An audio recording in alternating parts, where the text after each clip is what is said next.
ఇది ఒక మెంటల్ పక్షి. ప్రపంచంలో ఓ చిన్న పక్షి ఉంది. దానికి ఫిజిక్స్ రూల్స్ అంటే అస్సలు లెక్కలేదు.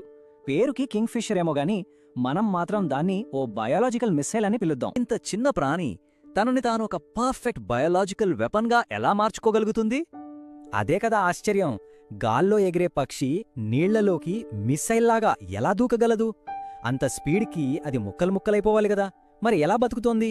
దాని స్పీడ్ ఎంతో తెలుసా? గంటకు 40 కిలోమీటర్లు. ఆ స్పీడ్తో వెళ్ళి నీటిని ఢీ కొడితే మనకైతే మెడ విరగడం ఖాయం. కానీ దీనికి మాత్రం ఏవీ కాదు. అంతేకాదు, నీళ్లు కనీసం స్ప్లాష్ కూడా అవ్వవు. ఎందుకంటే దాని ముక్కు పదునైన ఈటలా నీటి సర్ఫేస్ని చీల్చుకుంటూ వెళ్ళిపోతుంది. ఇది కదా నేచర్ ఇంజనీరింగ్ అంటే. ఇంకో సూపర్ పవర్ కూడా ఉంది. అదే దాని కళ్ళు. మనం నీళ్లలో చూస్తే అంత బ్లర్గా కనిపిస్తుంది కదా, కానీ కింగ్ఫిషర్కి మాత్రం అన్ని క్రిస్టల్ క్లియర్గా కనిపిస్తాయి. అది నీళ్లలోకి దూకగానే దాని కళ్ళు ఆటోమేటిక్గా రీఫోకస్ అవుతాయి. నీటి రిఫ్రాక్షన్ కూడా కరెక్ట్ చేసుకుంటాయి. అంటే చేప ఎక్కడ కనిపిస్తుందో కాదు, అది నిజంగా ఎక్కడ ఉందో లెక్కగట్టి మరీ దాడి చేస్తుందన్నమాట. అయితే ఈ అమేజింగ్ స్కిల్స్ జస్ట్ ట్రైలర్ మాత్రమే. అసలు కథ వేరే ఉంది. ఎందుకంటే బ్రతికి బట్టకట్టాలంటే కొన్నిసార్లు ఇది చాలా బ్రూటల్గా మారిపోతుంది. చేప దొరకగానే దాన్ని వెంటనే తినేదు. ముందు దాన్ని తీసుకుని ఒక కొమ్మ దగ్గరికి వెళ్తుంది. ఆ తరువాత పాపం ఆ చేప చనిపోయేదాకా లేదా స్పృహ తప్పేదాకా కొమ్మకేసి బాదుతూనే ఉంటుంది. చివరికి తలవైపు నుంచి మింగేస్తుంది. చూడటానికి క్రూరంగా ఉన్నా చాలా ఎఫెక్టివ్ పద్ధతి ఇది. ప్రకృతి రూల్ ఒక్కటే, సర్వైవల్ ఆఫ్ ది ఫిటెస్ట్. బలమున్నదే బతుకుతుంది. అందుకే ఆహారం తక్కువగా ఉన్నప్పుడు కింగ్ ఫిషర్లు కావాలనే ఎక్కువ గుడ్లు పెడతాయి. ఎందుకో తెలుసా? వాటిలో బలంగా ఉన్న పిల్లలు బలహీనంగా ఉన్న వాటిని గూట్లోంచి బయటికి తోసేస్తాయి. అంతే, కథ కంచికి. ఒక షాకింగ్ నిజమేంటంటే కింగ్ఫిషర్ లైఫ్ ఎప్పుడూ ప్రమాదంలోనే ఉంటుంది. జస్ట్ 24 గంటల దానికి ఫుడ్ దొరకలేదంటే చాలు ఆకలితో చచ్చిపోతుంది. అంటే అది నీళ్లలోకి వేసే ప్రతి అడుగు, ప్రతి డైవ్ ఒక లైఫ్ అండ్ డెత్ ఫైట్ అనమాట. సరే, వేటలో ఇదొక వారియర్ అనుకున్నాం, కానీ ఇది ఒక స్కిల్డ్ ఇంజనీర్ కూడా. దాని ఇల్లు ఎలా కట్టుకుంటుందో తెలిస్తే నిజంగా ఆశ్చర్యపోతారు. కింగ్ఫిషర్లు మనలాగా గూళ్ళు కట్టవు, అవి తవ్వుకుంటాయి.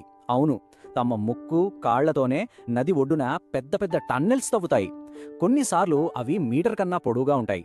ఆ టన్నెల్ చివర్లో గుడ్లు కెట్టడానికి ఒక సేఫ్ రూమ్ కూడా ఉంటుంది. ఎలా ఉందంటే ప్రపంచానికి తెలియకుండా ఒక సీక్రెట్ అండర్ గ్రౌండ్ బంకర్లో బతుకుతున్నట్టు. ఇప్పటిదాకా మనం చూసిందంతా ఒకెత్తు. ఇప్పుడు మనం తెలుసుకోబోయేది ఇంకో ఎత్తు. ఈ కథలోనే అత్యంత మైండ్ బ్లోయింగ్ ఫ్యాక్ట్ ఇది. మీ ఆలోచనా విధానాన్ని మార్చేసే ఒక ట్విస్ట్. సిద్ధంగా ఉండండి. కింగ్ఫిషర్ అనగానే మనందరికీ ఏం గుర్తొస్తుంది? దాని బ్యూటిఫుల్ బ్లూ కలర్ కదా. కానీ మనం చూసే ఆ బ్రైట్ బ్లూ కలర్ నిజం కాదంటే అదొక ట్రిక్ అయితే? అవును, అది నిజం కాదు, అదొక ఇల్యూషన్. ఆ బ్లూ కలర్ దాని ఈకల్లో ఉన్న పిగ్మెంట్ వల్ల రాదు. దాని ఈకల స్ట్రక్చర్ వల్ల లైట్ అలా రిఫ్లెక్ట్ అవుతుందంతే. ఒకవేళ మీరు దాని బ్లూ ఫెదర్ను నలిపేశారనుకోండి, అది బ్రౌన్ కలర్లోకి మారిపోతుంది. ఆ బ్లూ కలర్ మాయమైపోతుంది అంతే. అంటే దీన్ని బట్టి మనకేమర్థమవుతోంది? కింగ్ఫిషర్ కేవలం ఒక క్లెవర్ బర్డ్ కాదు, ఇది నేచర్ యొక్క అపారమైన తెలివికి ఒక సింబల్. సో ఇప్పటిదాకా మనం చూసిన దాన్ని బట్టి ఈ కింగ్ఫిషర్ని ఏమని పిలవాలి? అదొక స్నైపర్, ఒక డైవర్, ఒక ఇంజనీర్, ఒక వారియర్. అన్నింటికన్నా ముఖ్యంగా అదొక గ్రేట్ సర్వైవర్.